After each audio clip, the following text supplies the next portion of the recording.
Assalamualaikum warahmatullahi wabarakatuh.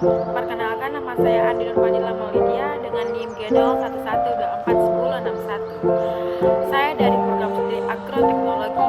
Di sini saya akan mempresentasikan suatu kasus korupsi yang signifikan adalah dugaan korupsi PT Pertamina.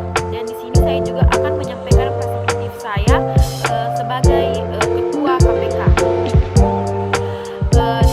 Kasus yang saya ambil itu adalah kasus korupsi di PT Pertamina. Masalah yang saya akan identifikasi yaitu penyalahgunaan wewenang dalam pengelolaan sumber daya minyak, yang kedua kerugian negara yang diakibatkan oleh praktik korupsi dalam pengelolaan Pertamina, yang ketiga potensi pelanggaran hukum terkait pengadaan dan distribusi produk kilang.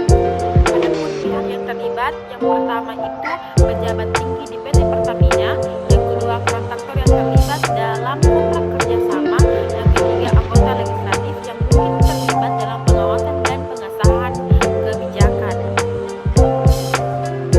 Lalu saya akan menjelaskan perspektif saya sebagai ketua KPK.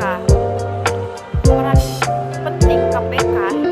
KPK berkomitmen untuk memberantas korupsi dengan melakukan penyelidikan menyeluruh terhadap kasus ini. Yang kedua itu mengumpulkan bukti dan keterangan dari berbagai pihak yang terlibat untuk membangun kasus yang kuat. Yang ketiga itu melakukan koordinasi dengan lembaga lain untuk memastikan penegakan hukum yang efektif.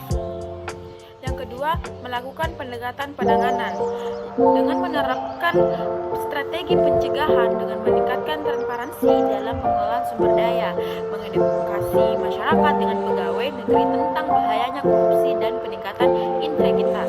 Yang ketiga, mengusulkan revisi peraturan yang mendukung pengawasan yang lebih ketat terhadap pengelolaan keuangan negara. Tantangan dalam penegakan hukum terhadap pejabat negara itu intervensi politik.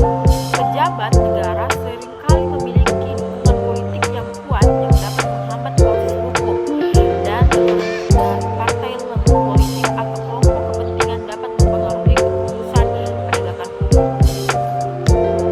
Yang kedua itu lemahnya independensi lembaga penegak hukum.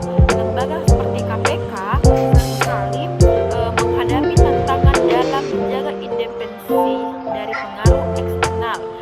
Kedua, ketidakpastian dalam penggunaan anggaran dan sumber daya dapat mengurangi efektivitas lembaga penegak hukum. Yang ketiga itu birokrasi yang rumit. Proses hukum yang panjang dan berbelit-belit dapat menghambat penanganan kasus, dan banyak prosedur yang harus dilalui dapat menyebabkan keterlambatan dan penegakan hukum. Dan yang terakhir itu kurangnya profesionalisme aparat penegak hukum. Kualitas dan integritas aparat penegak hukum seringkali dipertanyakan, yang dapat mempengaruhi hasil investigasi. Pendidikan dan pelatihan yang tidak memadai dapat mengurangi kemampuan mereka dalam menangani kasus korupsi. Baik, itu yang dapat saya presentasikan. Lebih dan kurangnya mohon dimaafkan. Wabillahi taufiq wal hidayah. Wassalamualaikum warahmatullahi wabarakatuh.